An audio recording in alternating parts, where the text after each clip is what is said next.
Hello students, it's Dr. Mears and I'm here with Dr. Theeler, and today we're going to cover the trigeminal nerve and trigeminal nerve lesions. Here's our learning objectives. I'm going to go through numbers 1 and 2, which are related to the anatomy and the functions of the trigeminal nerve. And I'm going to go over number 3, and we're going to do some cases together. All right, so let's get into this. The good news about this part of the lecture is that you've already heard a little bit about the trigeminal nerve and seen lots of its branches in various dissections that you've been doing in this module. So the trigeminal nerve is the largest cranial nerve in terms of number of fibers, and it is the great sensory nerve for the face. It does have motor functions that we'll talk about as well, but you do want to think first and foremost that the trigeminal nerve is carrying sensation from the face. Its name trigeminal comes from the 3 major branches that it gives off as soon as it comes off of the brainstem, and each of these branches, ophthalmic, maxillary, and mandibular nerve, are going to provide cutaneous sensation for specific regions of the face as well as surrounding areas. And as we mentioned very early in this module, you definitely want to have a mental image of this schematic, understanding the sensory territories of the 3 divisions of the trigeminal nerve, because that's going to be very helpful for recognizing when one of these branches is not functioning properly. In addition to its function as carrying sensation from regions of the face, the trigeminal nerve is also providing sensation for the cornea, the nasal cavity and paranasal sinuses, the oral cavity, including the teeth and gums and the anterior 2/3 of the tongue, as well as the dura mater above the tentorium cerebelli. So you've seen most of these regions in dissections already, and if you've ever been poked in the eye or had sinusitis or a toothache or a headache, you have experienced the sensory functions of the trigeminal nerve in action. The motor function of the trigeminal nerve is to innervate the muscles that are derived from the first pharyngeal arch. And the most important group out of that set of muscles are the muscles of mastication, the ones that we use to move the jaw as in chewing. There are several other muscles derived from the first arch that are innervated by the trigeminal nerve. And remember this from the pharyngeal arch lecture, the mnemonic MMMAT for this group of muscles. Where are the cell bodies of the neurons of the trigeminal nerve? For the sensory neurons, those are going to be in the trigeminal ganglion, that large ganglion that you saw in the middle cranial fossa when you took the brain out of the cadaver way back at the beginning of the module. The motor neurons are located in the pons. This is our schematic of the brainstem, the columns of cranial nerve nuclei that we talked about in our first cranial nerve lecture. And up here in the middle level of the pons, we have a nucleus which is very aptly named. It's called the motor nucleus of the trigeminal nerve. And that is the nucleus that contains the cell bodies of those lower motor neurons for the arch 1 muscles innervated by the trigeminal nerve. Talking about the course now of the trigeminal nerve, the course of the nerve itself as a single entity is very short. It's going to come out of the brainstem at the junction of the basilar pons and the middle cerebellar peduncle. It then has a short course then up over the petrous temporal bone and into the middle cranial fossa, and that's where the location of the trigeminal ganglion is. And from there, we're going to get the 3 major divisions coming off of the trigeminal nerve. And each of these divisions, as you've seen already in some dissections and some demonstrations, is going to go through a different opening in the skull to a distinct anatomical region. So V1, the ophthalmic nerve, is going to work its way through the cavernous sinus, through superior orbital fissure and into the orbit. V2, the maxillary, is going to go through foramen rotundum and down into a very remote region known as the pterygopalatine fossa.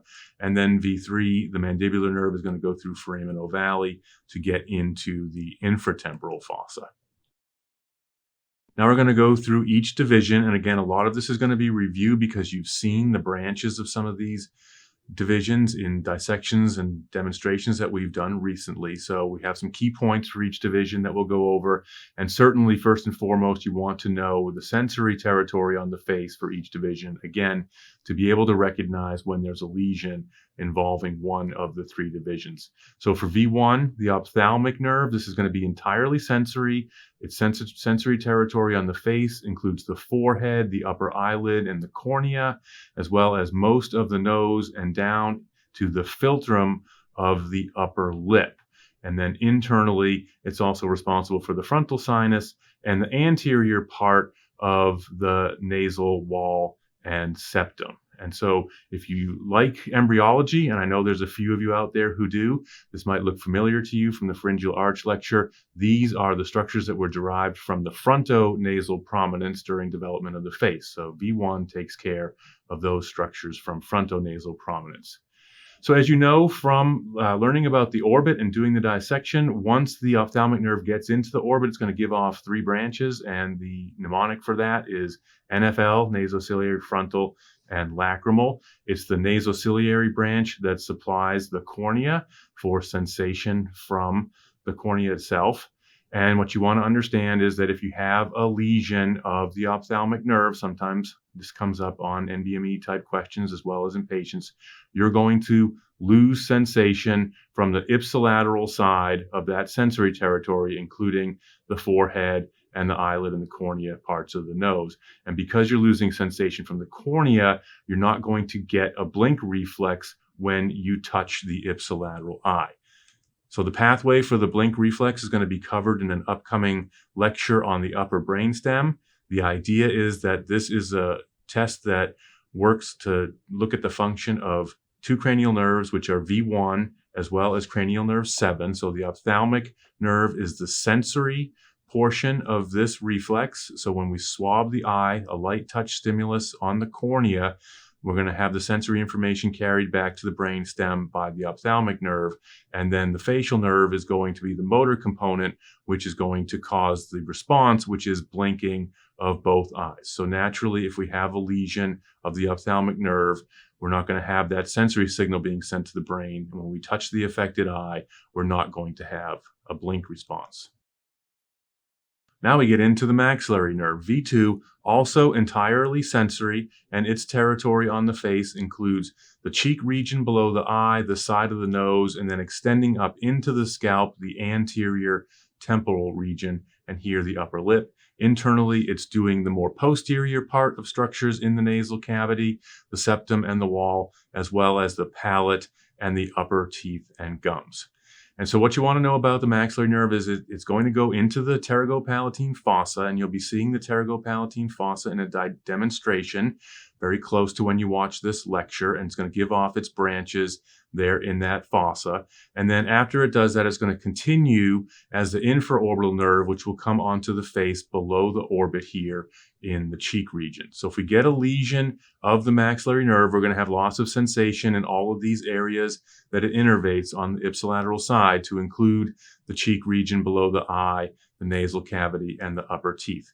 And just a tip, sometimes on NBME exams, they ask specifically about lesions of just the infraorbital part, the distal part of V2. And of course, you're still going to get sensory loss, but it's going to be restricted to this region of the cheek below the eye and the upper lip, which is where the infraorbital branch is going.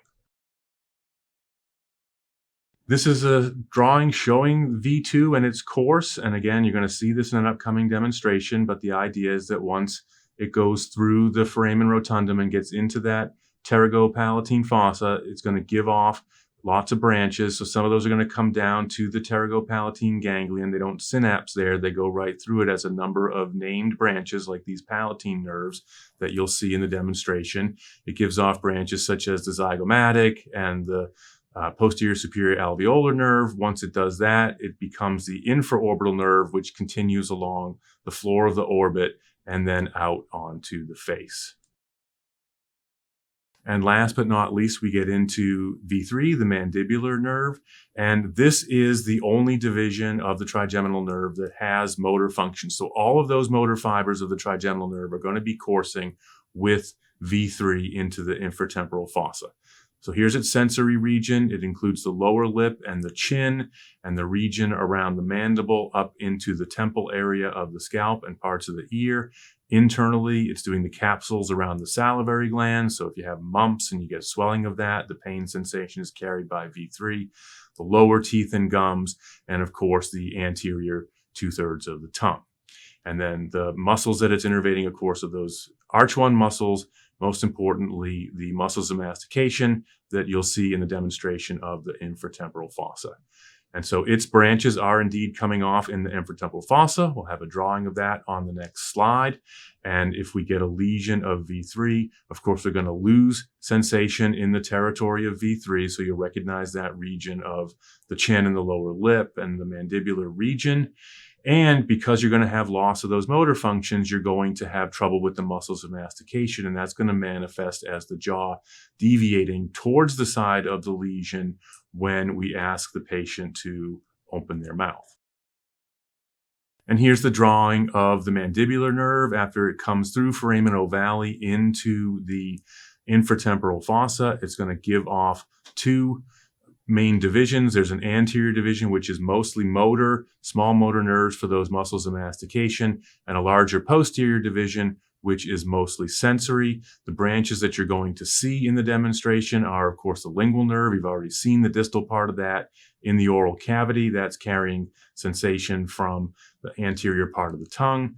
The inferior alveolar nerve, which is going to go down through the mandible and do the lower teeth and gums. The mental nerve, which is the continuation of the inferior alveolar onto the chin region for cutaneous sensation.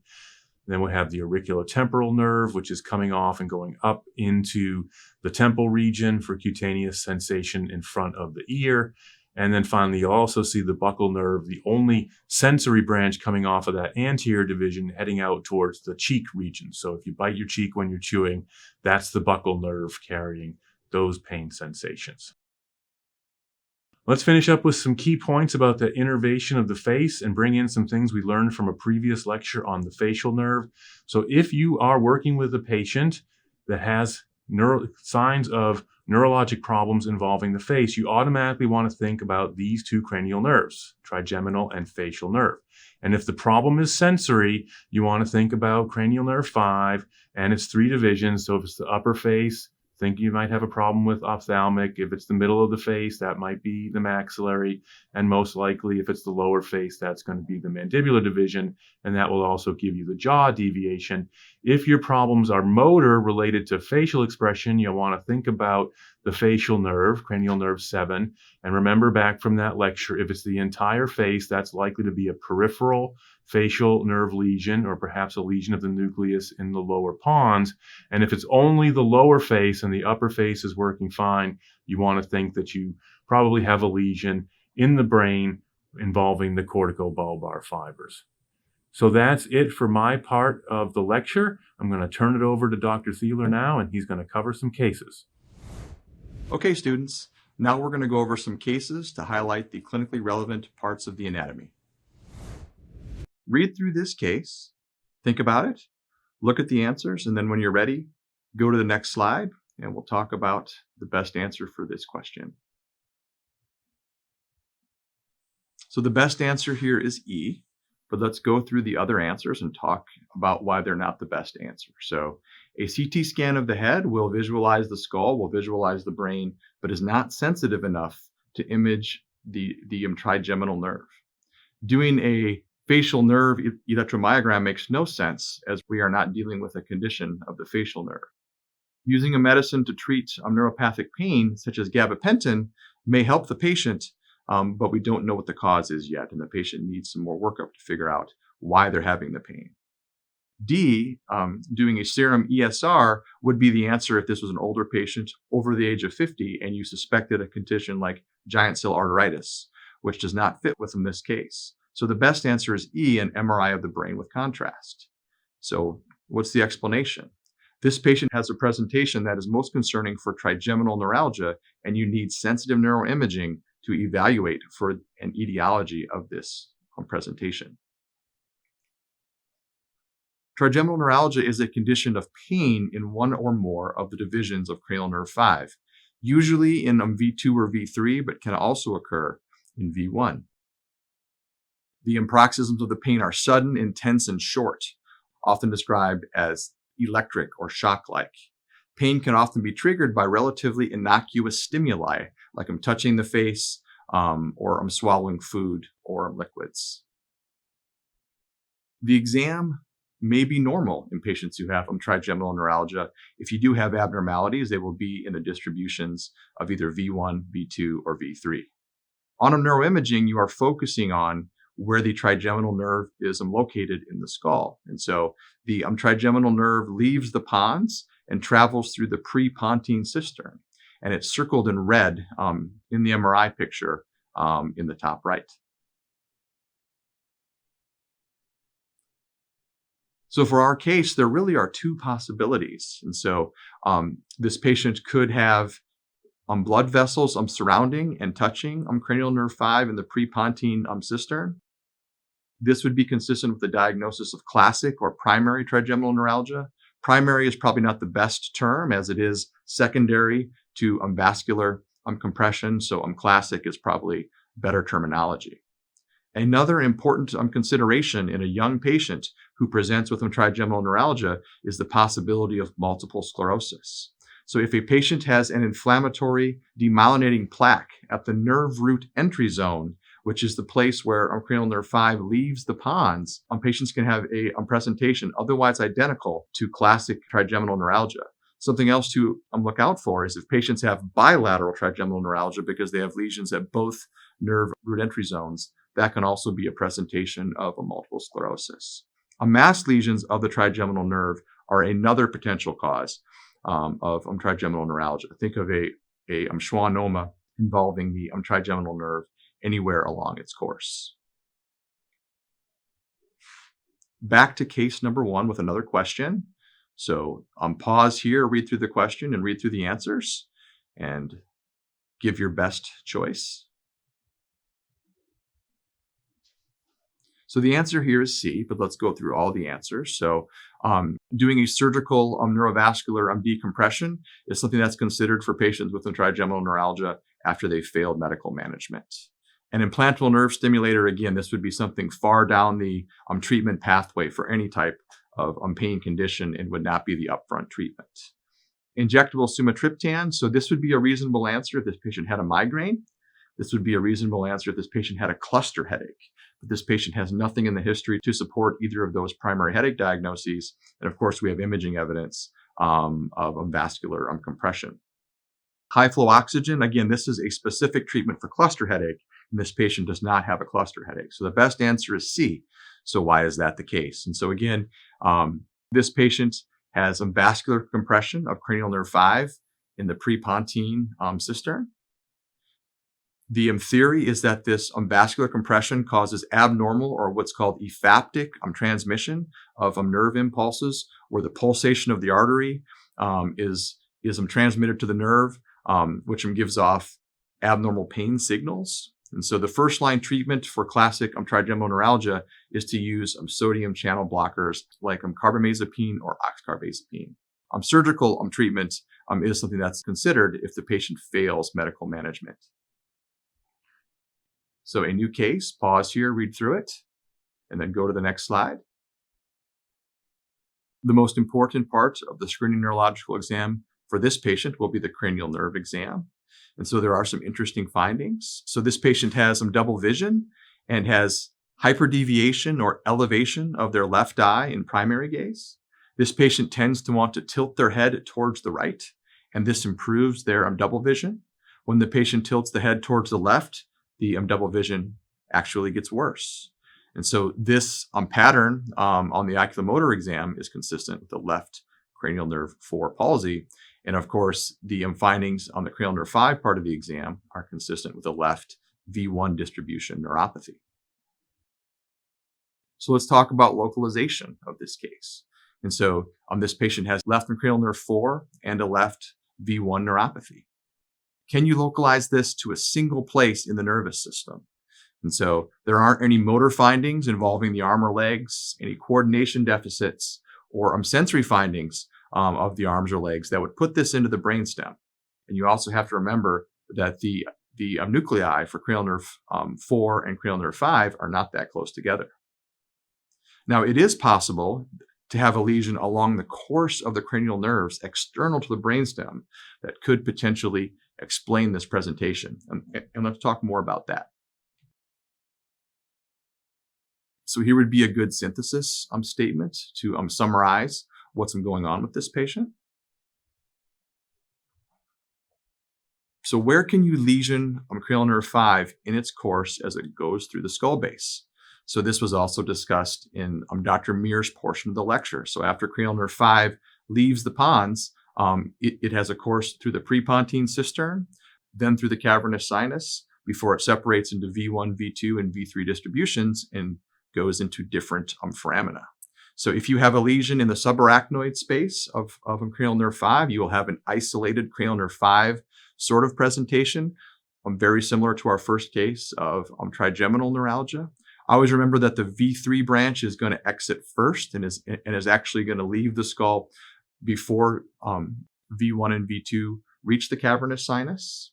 If you have a mass or a condition involving the cavernous sinus, you can involve the V1 and V2 branches of cranial nerve 5, in addition to cranial nerves 3 and 4, which also run in the lateral wall of the cavernous sinus with V1 and V2. You also have to remember that cranial nerve 6 and the sympathetic fibers are nearby inside of the cavernous sinus itself, and you can have involvement of those nerves as well. And then if you get to the superior orbital fissure, then you only have V1, which travels with the 3 oculomotor nerves, 3, 4, and 6. For our patient, he has a large extraaxial dural base mass lesion. This is most consistent with a meningioma. And so these are treated with surgical decompression or radiation therapy to shrink the mass. And so this location of the imaging fits well with our patient's presentation, as this patient has a mass involving the cavernous sinus, involving V1 and cranial nerve 4. Last case here. So pause it, read through the case, and think about what would be the best answer. So the best answer is C. Why is that the case? And so all of the other answers, A, B, D, and E, you would have involvement either of all of cranial nerve 5 or all of a branch of cranial nerve 5, V1, V2, V3. This is an abnormality of part of the V3 distribution. And so this area of numbness in the chin region correlates perfectly with the distribution of the mental nerve, which exits the mental foramen. And so when you think about cranial nerve 5, there's not only the course in the skull, there's the course once it leaves the skull. And so branches of V1 leave the supraorbital foramen, branches of V2 leave the infraorbital foramen, and then branches of V3 exit the skull through the mental foramen. And so this is actually called numb chin syndrome, which is due to a mental neuropathy, usually due to compression.